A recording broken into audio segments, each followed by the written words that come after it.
Do your thing, Noemi. Oh, you do it, Charles. I was not. You look as tired as I feel, but actually, I don't feel tired at all. I mean, This is being brought to you by the Jewish Community Center of Ann Arbor, and welcome to you all. There's some ground rule. If you have questions, put them in chat, and as we have time, we will be answering them. I want to thank Noemi, who set this up for us on very short notice. As a matter of fact, it's only yesterday that Nicole and Eugene contacted me with their availability. So this has been improvised, and thank you, Noemi, for reacting so quickly. I also want to thank our guests, of course, and those who were on last night's show from Munich. It's good to have you back. It's not been very long since I've seen you. With that, this is the world has been galvanized by the wanton aggression towards Ukraine. And our guest last night says he feels like he felt during the Cuban Missile Crisis that this is a very, very dangerous time in the world's existence. I've learned some things already, one of which I've learned, and I want to apologize if I slip, that I should be referring to your country as Ukraine, not the Ukraine. When I visited Ukraine, when it was part of the Soviet Union some years ago, I think I was referring to it as the Ukraine, and they visited the capital of Kiev, which I understand is Kyiv. So my apologies if I slip, and that could happen. Do you want to explain to us the rationale or the reason that the Ukraine is inappropriate?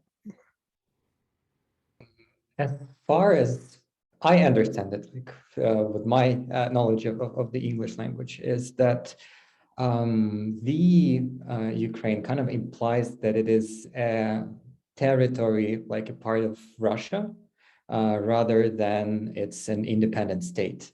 And now our foreign ministry has been advocating to leave the article and just be Ukraine as any other country, that it's not a part of something else, like not a kingdom or not a republic and stuff like that. So it's Ukraine. But yeah, back in the day, Ukraine used to be a part of Russia and could be referred to as a region rather than a country. So we believe that by not using the definite article, people are recognizing that we are an independent state. And we have your permission to record this, correct? Yes, of course. Yes. We will be promoting this recording, and perhaps if you're available at the time that we do so, you could also join us when we broadcast it, but we'll just see how things go. We're all in that state of waiting to see how things are going to go, certainly. The most important reason for having this meeting, this conversation today, is to learn how we can help. And we'll come back to that later, but I want to start off by what can we do here in the United States to help? What can our listeners do? Yeah, I think from what you, Charles, been doing, and a lot of people like around your community, is first of all spreading the truth about what's going on in Ukraine. It's one of the very important things, because Russia is trying to call this a military operation and saying that they are only targeting military facilities and things like that. But that's completely not true. That's actually what's going on here is an invasion, a full-scale war with rockets and missiles fired at residential areas, hospitals, and schools, and all over the place. And it's heartbreaking actually to see all of this. I used to go to university in Kharkiv, a city in the east of Ukraine, and just my heart breaks that the central square has been bombed there. Like, it's a place where I used to just pass every day, and just the whole center is in ruins. And spreading, yes, so what I'm telling, like spreading the truth, like not believing the Russian narrative of what they're calling it to be a conflict or something like that. That's like one of really important things. And I think another one is, like, it's already been the second week or 2 weeks since the war has started. And probably people will get tired of these news of the devastations, and that's understandable. But we still ask you to be with Ukraine and keep Ukraine in your thoughts and ways, like to think how you could support their country and our people, because this is still everything is going on. What a lot of Ukrainians have been asking for is for NATO and Western countries helping to close the sky. We heard back from NATO that they're not going to do that, but at least ask your governments to help Ukraine to send the aid, both military aid and humanitarian aid, because that is also what we need right now, because our military, they're pretty skillful at what they're doing, but we still need the weapons and ammunition, and people need food in the places that have been surrounded by the Russian army. So everything actually will help, and there are several United States-based organizations that are founded by Ukrainian expats there, such as Razom in New York, and Nova Ukraine in California, and they have already been providing a lot of humanitarian aid to Ukraine. They know the logistics, knows the best ways how to do that. So donating to those charities or any other charities here in Ukraine, for example, the National Bank has established special accounts for both helping the army and helping the people with providing humanitarian aid. You could also donate there directly. So I think these are like the three main ways to help Ukraine is to spread the truth, talk to your government, your representatives, and ask them to be with Ukraine in any way they can, and donating directly to Ukraine-related initiatives and organizations. Let's see if we can't come up with a bit more of a plan. Do you have, can you provide us with links to, let's start with sources for information. Are there any, if you could enter those in chat, that would be very helpful. Are you aware of any of these truth campaigns on social media, Twitter, Facebook, for instance? Actually, from what our company has been doing, so we are making applications, and the first thing that we did, that we put up a blog post with truthful sources in different languages, including in Russian as well. We have sent notifications to our users through our applications to read these news and these sources. And we've had around 300,000 people who accessed that page from Russia and Belarus, and that's like very important to us. We also list their Telegram channels, because a lot of those sources that we have put out initially have already been blocked in Russia, but Telegram channels are still a source of a lot of information, and a lot of media who have gone underground use this application or this social media as a way to deliver news to people. Also, a lot of disinformation is going on in Telegram as well, but still, if the sources are if media are blocked, the websites are blocked, people in Russia and Belarus can still visit there. Also, our company has started to do advertising on Facebook, Twitter, and TikTok, and targeting users in Russia and Belarus. With also information about what is going on in Ukraine, with videos, with reports. Unfortunately, Facebook and Twitter and TikTok, they have been banned in Russia, as far as I know. So now we're looking for alternative ways to reach people in Russia and Belarus with what's going on there here, because in Russia, the censorship is, the censorship is super harsh.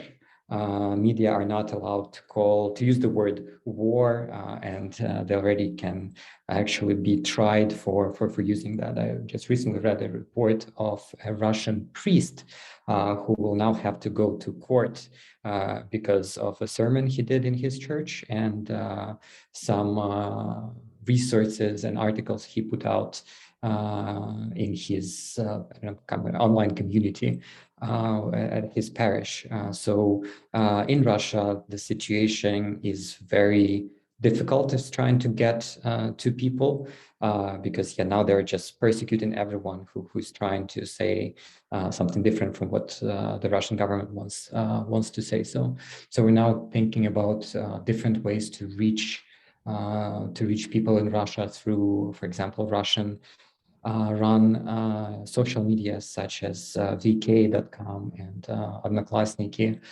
and Telegram as well.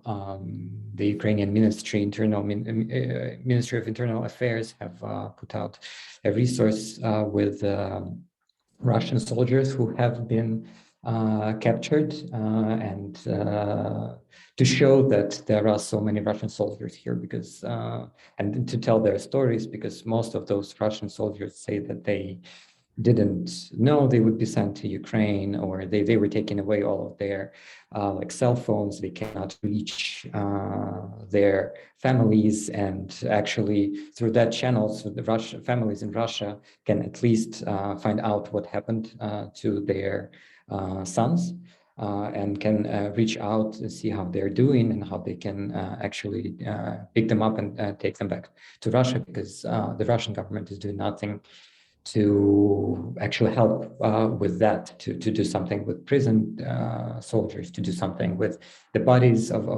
the dead Russian soldiers.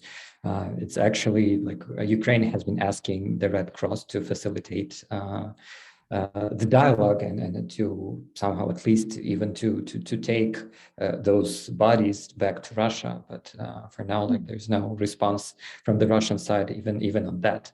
So that's what we're trying to do, is somehow to reach people in Russia and show what's going on. Also, we've noticed on Google Trends in Russia, there are a lot of queries related to who's been captured in Ukraine, or Russian soldiers in Ukraine. People are starting to Google to Google and ask questions about what's going on with Russian soldiers over there. And we have also put out several websites so they can find the ways to find out the information about their soldiers. Do you know if those inquiries are being made from Russia as well as elsewhere? Yeah, those actually are from Russia. That's what we've seen in open sources, that in Russia, a lot of people start to Google, and there is a trend that they're searching for like people who were, soldiers who were captured or injured in Ukraine. To reach Janet, Russians, to reach Russians, we even use Google Maps, and we took some positions in Moscow, like favorite places of people from there, and shared the information there. So we insert the photos and some texts about what is going on here in Ukraine for real, so they could see the information in Google Maps. So even like so, because because it is a really big information wall we have with Russia right now, and it's hard to break it. So we use any ways to reach them and to show them what is going on here.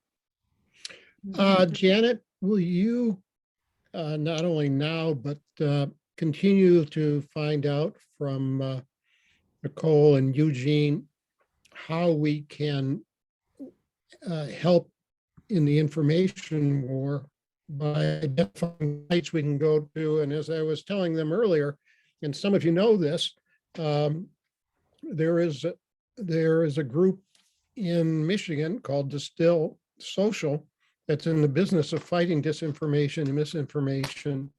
And some of you I know support that and are active with us. So all of you on this session, if you could get in touch with me, my email address is chuck@lba80.com. I will keep you informed as to how you can help share these positive messages about the truth. I'm excited to hear that we'll have that opportunity. Now let's get back to the more tangible form of aid called donations. And Janet, you're seeing that these recommended sites will also be in chat for us. Yeah. Okay, great. So how did the two of you learn to speak such good English? Thank you. I actually was an exchange student in San Antonio, Texas during my junior it's year. a Texan accent you have. I wish I could somehow at least imitate the Southern accent, but unfortunately, a lot of people in San Antonio just speak regular English. But yeah, if you go somewhere into the countryside, then you could hear the real Texan accent. But there is a program called Flex Future Leaders Exchange Program, established by US, by the United States, and it's been allowing students from former Soviet countries to go to the US and stay there for a year and go to high school and live in an American host family. And it's been a wonderful chance for a lot of actually Ukrainians, a lot of people in this part of the world to see the United States, to combat lots of stereotypes that they've been having from the Soviet propaganda and now from Russian propaganda. Unfortunately, a couple of years ago, Russia decided to leave this program. So students from Russia don't come to the US anymore. But actually, it's been a wonderful project that's been established, I believe, more than 20 years ago. Yeah, a lot of alumni now have like real powerful voices back home, and that's how I learned English. And you, Nicole? I don't know. I just feel the language, I suppose. So That's how you learn to speak such good English? Well, yeah, really. Just I learned English from my childhood, and I think I'm kind of bilingual right now. So yeah, yes, I you just are. feel English.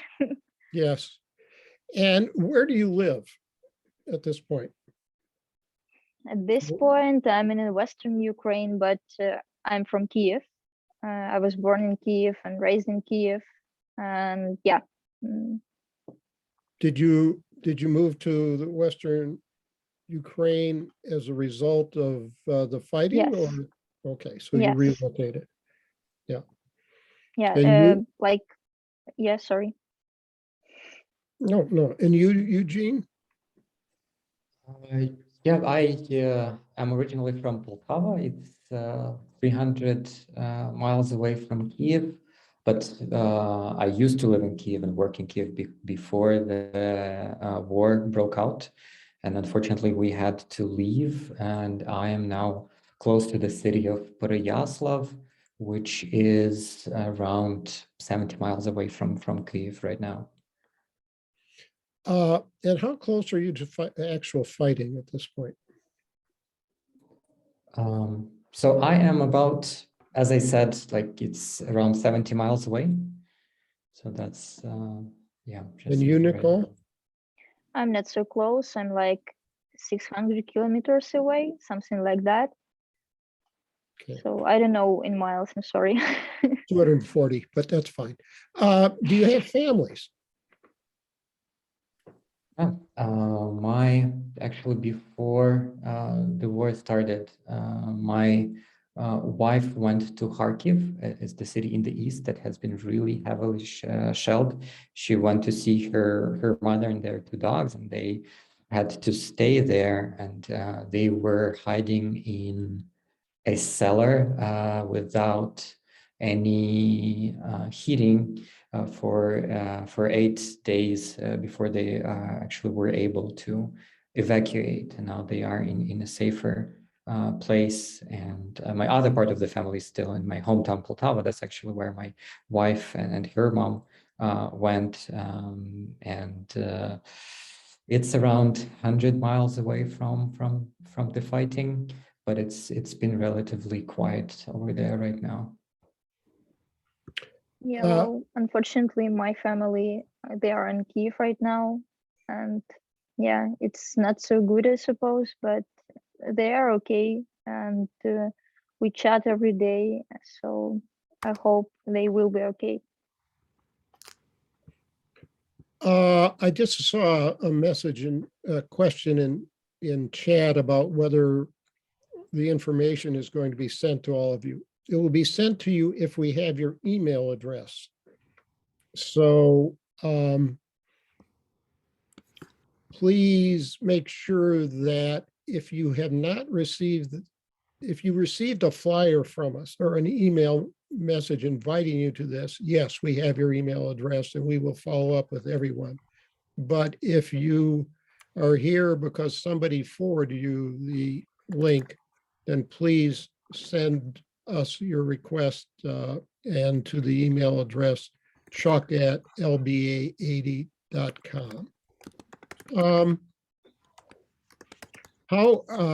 So you didn't, neither of you have children, but how are the children coping as far as you know? This must be very difficult for them. Yeah, first night of the war, I spent in the basement of the house with the crowd, and the children were there, and they were shocked. They were just like children who were like 3 years old or 4 years old. They didn't understand why they are there, why they need to be in the basement, in a dusty and sandy basement. They feel that their parents are panicking. They heard some explosions and some bad news. So I think it's hard for their mental health. They don't understand the situation fully like we do, adults, but I think they feel the situation. So do you feel that you are fully informed about what's going on? Do you have good news sources that you have confidence in at this point? How do you? You're too young, I suspect, to remember what it was like to live under Soviet rule. But what were you told about what it was like? yeah, In the Soviet Union? yeah. Nicole, go ahead. Yeah, we are too young. So I'm in my 20s right now. So I only know stories from my family, grandma and grandpa, about how they stand in lines for years to receive some basic chandelier or the table for their house. And there was no food in the villages at some point. Holodomor, I suppose you know something about Holodomor. No religions, anti-Semitism, no access to travel, no import, no USA music, culture, movies, anything. So I think that Soviet Union was an exclusively horrible place to live. Like it is my impression. So And the only travel my grandfather did was to Cuba aboard a Soviet ship during the missile crisis. And it's one of the things he really hates the Soviet Union for, because he said that they were sent on really old ships, and very understaffed with young sailors. And he said like he had a feeling that they just sent there to die. They wanted to provoke the US to start an attack. And he said it was extremely scary with the American aircraft flying over the ships and the submarines and things like that. And he says like that was a really horrible time, and thankfully nothing happened, and the war didn't break out back then. But that's what, like, my grandfather's like big recollection, and what he doesn't love the Soviet Union for. We heard last night from our guest about what an amazing job Germany does of educating young people continually about the Holocaust. And I wondered, in terms of Ukrainian education and what you might know about Russian education, how, both for the Holocaust, but also for the Russian past, what is education like in those areas? Maybe start with the Holocaust. well, but I'm being Jewish myself, and I went to a Jewish school, so we learned a lot about Holocaust, and I spent my childhood in a Jewish community, so I can say about like Ukrainian schools regularly. Maybe Eugene, you can help me here. Yeah, I think like we did study Holocaust, but I feel that it wasn't enough. Well, basically, we were given the information at school what was going on, and everyone knows all these stories with Germans persecuting Jewish people, and other like people trying to shelter them and cover them and hide them. But still, it feels that like we didn't have enough time to be with this notion, to reflect on it. I think like what we were missing, like we were given different facts and stories, but what was lacking was the reflection part, that we could actually understand what it meant for people over here, and trying to have some more, I think, maybe empathy and compassion. And I think, but that's maybe the problem of the Ukrainian educational system as a whole, that we learn a lot of different facts, but still need to do a better job with learning how to analyze them, and actually to make connections and understand what it means for every one of us. Yeah, so I'm sure a lot more can be done in educating people about the horrors of Holocaust, because Ukraine was like, there are so many Jewish people who were killed in Ukraine, and yeah, like this, like in this country, there still like should be more things should be told, and yeah. And about the Russian totalitarian episode, is that well taught? Is that well thought about? I mean, explored?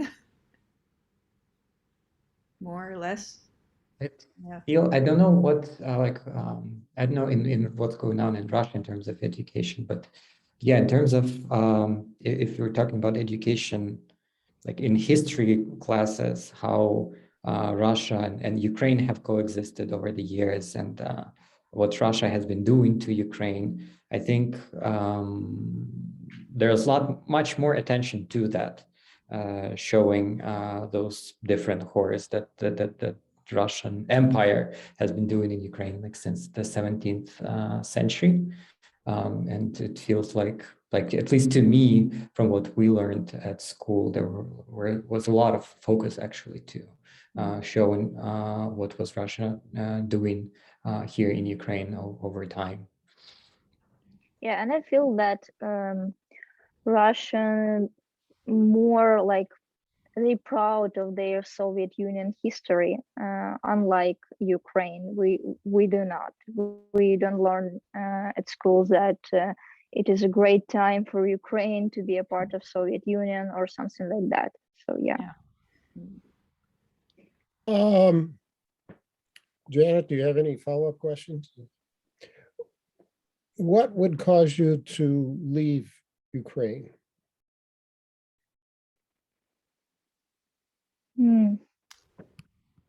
Hard question.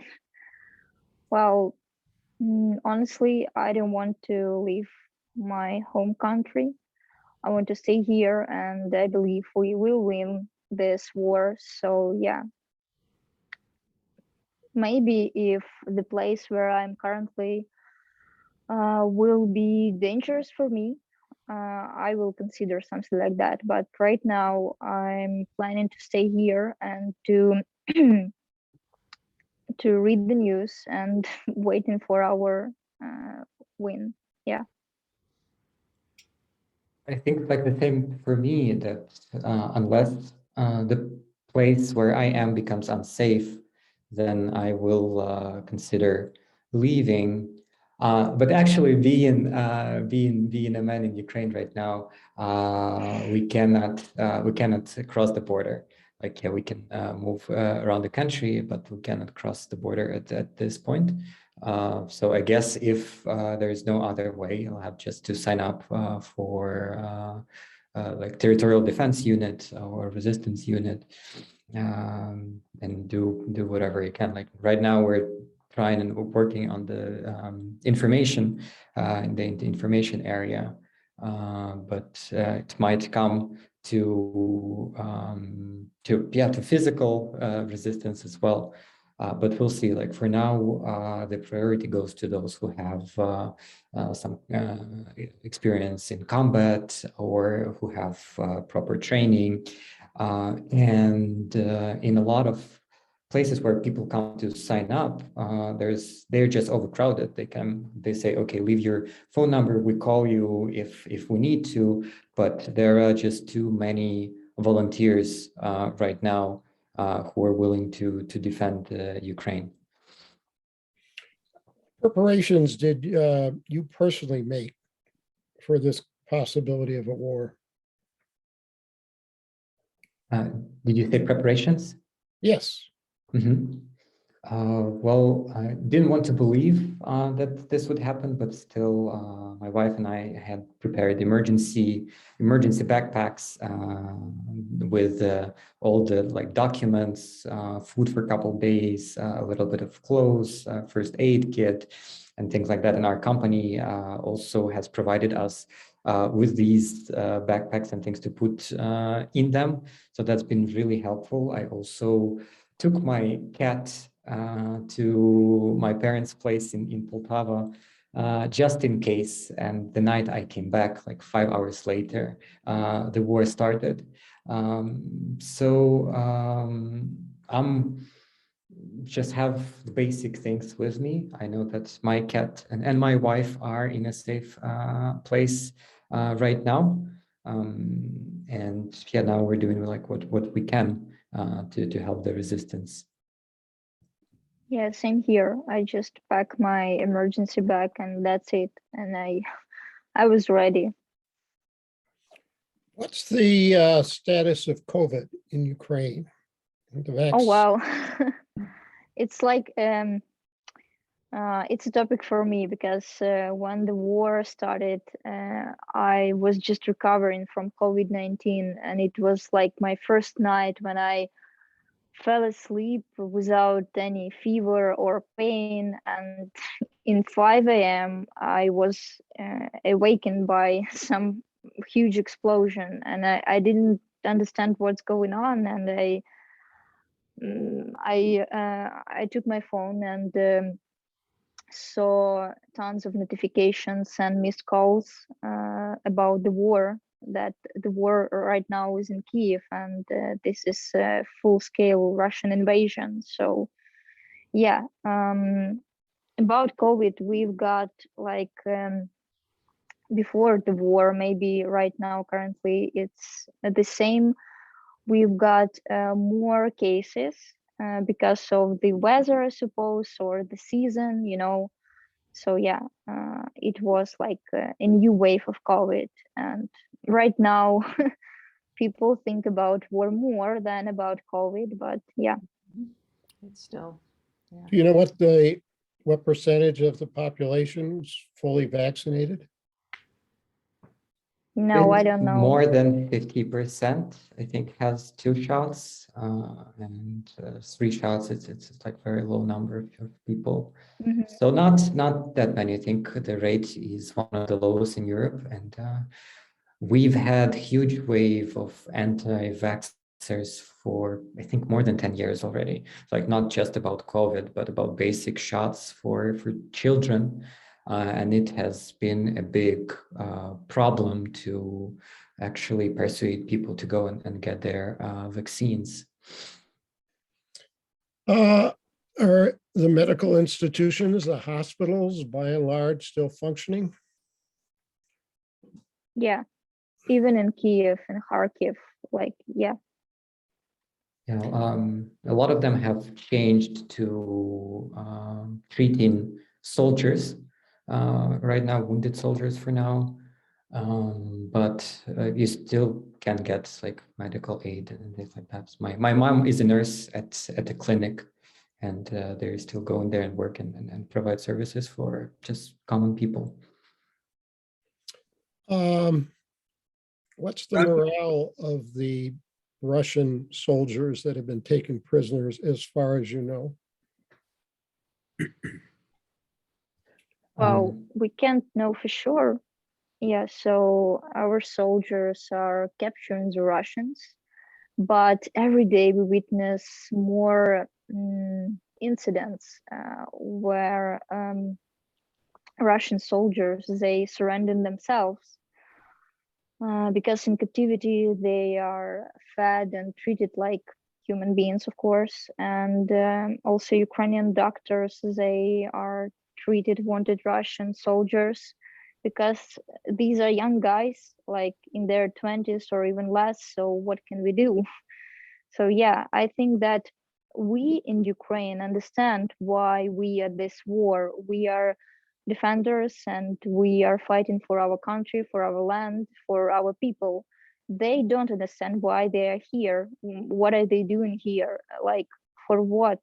What the idea and the meaning of their death, or even to fight? They don't know what they are fighting for. So yeah. Chuck, Historically, oh, go ahead. I'm sorry. yeah, I just wanted to say that historically, south and east of Ukraine are mostly Russian speaking.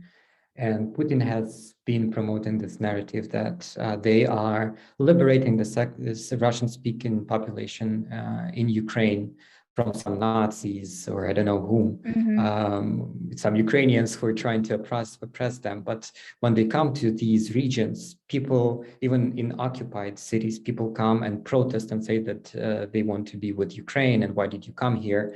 So the Russian soldiers were told that people would greet them as liberators. But instead, everyone there's so much anger and hatred. And yeah, it's like for those soldiers, it's a huge surprise that no one wants them here because they were told that, yeah, they're protecting the Russian-speaking population of Ukraine. But that's not actually what's been going on. Chuck, I had a question if it's okay. Sure. By the way, I'm Chuck's brother-in-law, Alan. Nice to meet you virtually and thank you for your bravery and your courage. You know, I know you're disseminating information, trying to get truth out. And forgive me if you mentioned it in any form earlier that I don't recall. You know, we watch on the news and we see young people in the streets of Russia, all kinds of people being arrested, but I see youth protesting. Do you have any information coming from Russia to you about resistance or movements underground of things that are happening or organizing that gives you a sign of hope that more resistance or more protest is coming, even though I know, of course, they're being arrested? Do you have connections in that regard, I should say? Well, honestly, I personally don't believe that Russians will stand for Ukraine or something like that. Like, it is just my opinion, because they have a huge list of sanctions right now, and maybe Russians will go on the streets because of their economical system or something like that, but not because of Ukraine. Yeah, they've been arrested like they always have been. So I don't know. I don't believe in any support from Russians. Interesting. Just maybe, yeah, it is my position. So yeah. So it's more of a protest of the suffering they're suffering personally rather than concern. Yeah, because just today, the topics in Google search from Russia is how to watch Netflix, what should I do with TikTok, and so on. So I just don't believe they care. Wow. But could I throw out something there, which is, I think among those people protesting, there is a significant portion, but they're not a tipping point portion, you know, just like unfortunately here in America, many of us are very aware and involved and want to do something, but there's an awful lot of people who are just watching Netflix as well. But I did hear today from a leader of Progressive International, Yanis Varoufakis, you might know from Greece, that he just received a letter from a pretty large organization of socialists and communists in Russia who are absolutely supporting Ukraine. And so exactly how they fit into the Russian landscape, I don't know, but he felt that this would be enough people that they will have some impact. And they were saying, we're going to be out there, we're going to be rallying more people. So just Yeah, a little we'll bit see. of hope. We'll see. Maybe we should feel some hope, but honestly, we've got the case when Ukrainian guy with his bare hands tried to stop the tanks. He just he didn't care about his life at this point. And Russians, they're afraid to go to the square because they will be arrested for 10 days, yeah, or 5 days or something like that. Like, it is a huge thing for me. Yeah. Yeah, there are protests, and we even have like databases of with a schedule of protests in different cities, and we helped to spread the message while Facebook was still there with the announcements. But what we see now, a huge problem is that a lot of people actually believe what Putin is saying, and a lot of Ukrainians have friends and family in Russia. Yeah. My grandfather's, I don't know what to say, girlfriend, but she's also a grandma already, but his second wife, her daughter, who was born and raised in Ukraine, now lives in Russia, and they had huge fight over the phone because she doesn't believe her mother about what's going on in Ukraine. She still thinks that it's some kind of military operation and that civilians are not targeted. And there are so many personal stories of like people who have relatives in Russia and who don't believe them. They don't believe the witnesses on the ground, because Yeah, I've heard that. I think like the brainwashing has been so in such a huge capacity over the years in Russia that it's difficult to persuade them otherwise, and kind of try and convince them that, yeah, what their government is doing are actually the crimes against the humanity in Ukraine. So I think that's a huge challenge in actually making people want to see the truth. Like, it's not just enough to see the truth, but you need to make them want to see Exactly. it. And yeah, that's what we see a huge problem is, at least for now. But yeah, there are more protests going on. I did hear about the Russian communists, several members of parliament who protested against the war. Ironically, they were the ones who petitioned the Russian government to recognize the eastern provinces in Donetsk and Lugansk. So Russia now recognizes them as independent states, and they were the ones who actually, said, signed the official appeal to the Russian president. But maybe something happens, because in 2014, when we had President Yanukovych and Maidan and this revolution of dignity, a lot of people didn't believe that pro-Russian government in Ukraine would collapse, but it did. And maybe there is still hope that same will happen inside Russia. The Soviet Union did collapse, and there are cases in history where the tyrannic regimes have been overthrown, but maybe it's just not done in a week or two. Funny thought, I don't remember any president in Belarus, for instance. For my lifetime, I know just Lukashenko, and that's it. And I do remember in Russian where Medvedev for one term, yeah, for one term, but Putin were vice president. And so, yeah, I didn't see any other presidents in Belarus and Russia for my entire life. So, yeah. How do you think this war is going to end? we don't know. Like, we hope soon, and we hope it will be our victory, of course. We will win this war, because Ukrainians are so united right now. It is no doubt we will win this war. Just with how things are going, the morale in Ukrainian people and Ukrainian army is extremely high, and people know what they are fighting for. But Russia still has nuclear weapons, so no one knows what's going to happen there.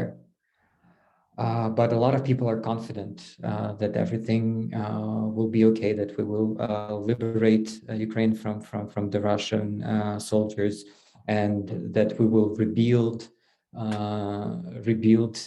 Ukraine again. I don't know, I have this feeling that after the war ends, there will be a huge renaissance over here. A lot of people will probably come back, even those who left the country like over the last 8 years because of the conflict or the economic situation, because the spirit is extremely high, and we are just united as I think never before in our history. That's for sure. Do you The feel same at can all be that said, I think, of NATO and Eastern Europe. They are united as they have never been before. Yes, Alan? no, it was me who had a question. Yes, yeah. As Ukrainians and feeling around other people around you, if for some miracle Putin agreed to withdraw in exchange for a neutral Ukraine, independent but neutral, do you think that will be a win for you, or is it better to fight to the end for the right to be absolutely connected to the West? That's a hard one, I know. I strongly believe that, yeah, we should not accept any those demands by Russia because they are completely unjustified, and Ukrainians are a sovereign nation, and no one should tell us like which alliances we should join or not join. It should be completely up to us.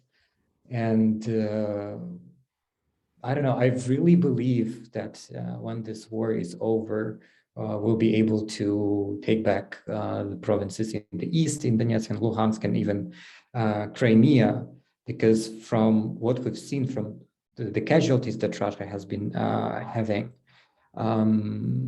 things are not good for them at all. And this is actually our chance to finally cut all the ties with Russia. And Ukraine has, like last week, we have applied for the membership in the EU, which have been unthinkable just, I don't know, 3 weeks ago. No one would think that would happen, but then I think European Parliament recommended to actually accept Ukraine as a candidate, but each member state has to vote now. And this is actually a huge chance for us to finally get the real independence from Russia, and actually from the rest of the world, like from what like there's so much heroism everywhere. And like I'm sure, I'm really sure that like we cannot accept any of the demands that Russia are putting there, because that's just trying to pacify to pacify them by giving them what they want. And that's not our goal, because like one day it's a neutral status, the second day would be something different. They make up things all the time. So yeah, we just should stand our ground firmly and get this victory and with no concessions of that kind. Do you Yeah. share, oh, I'm sorry, go ahead. Yeah, I just don't understand how we could ever believe Russia, because just yesterday Russians agreed to create these green corridors, humanitarian corridors to evacuate civilians from hard cities, let's say like that. But they broke the deal and they opened fire on people. So and no doubt it was intentionally. So how could we ever trust Russia in anything? Like, I don't know. I think that Ukraine will never surrender, and we won't believe Russia at all.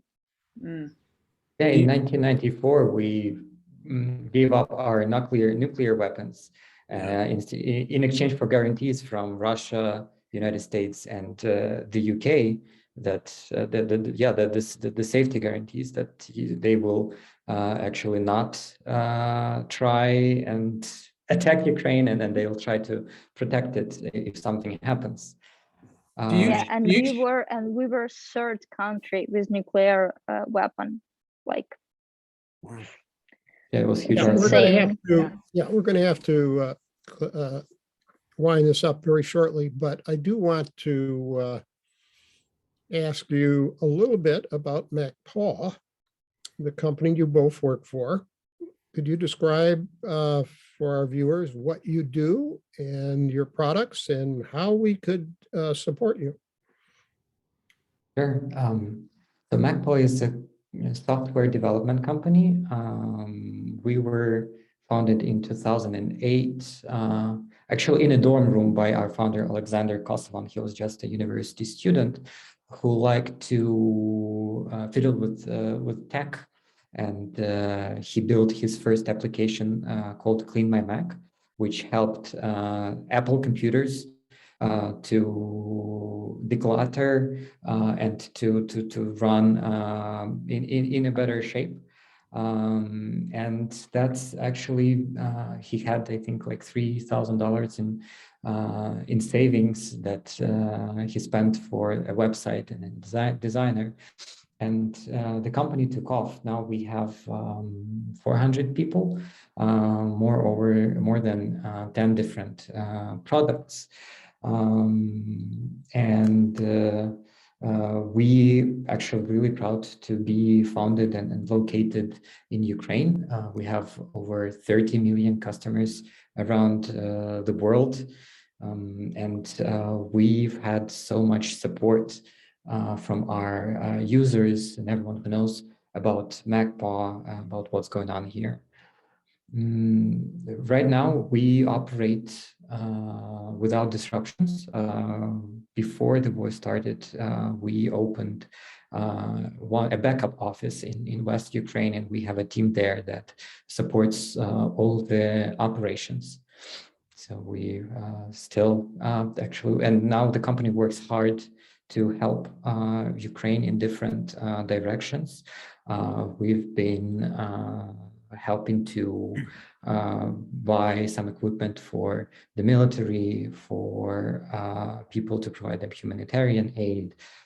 We have volunteers from our teammates who help animal shelters with food and things like that. So the company is doing a lot right now to help and resist this invasion.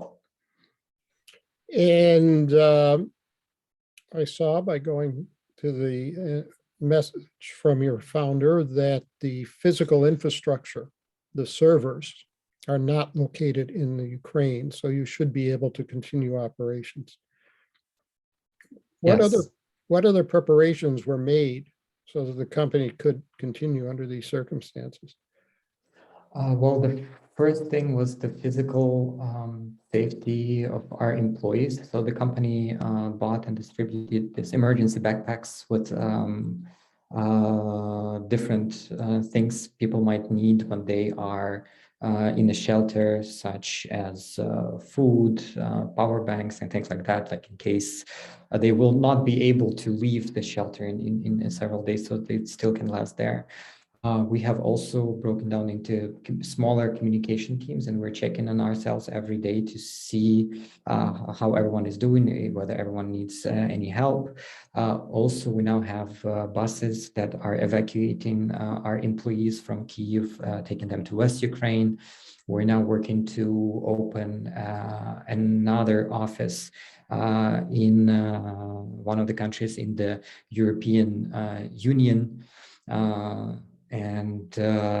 Think yeah, so we make sure that our infrastructure works well, that our team members are safe, and we support each other with logistics, finding accommodation, and soon with there will be aid and support to all the employees that will want to move to the EU to work for that new office.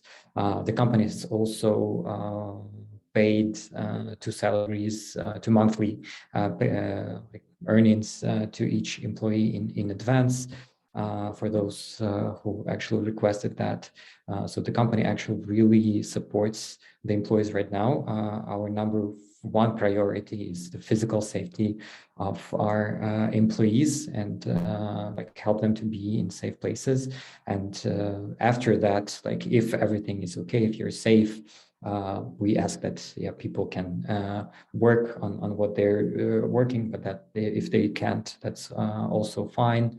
We also have psychological support from our team coaches. We have calls every day where we can be together, and actually our coaches help to cope with all this stress. So there's this mental support is as mental health support is as important as the physical safety. Well, it's very difficult to express our concern for you and the good wishes that we have for you. What I would like to do is make this not be a one-time thing. I want to have the opportunity for us to reach out to many more in our extended community so that they can hear your messages and so that they can support as well.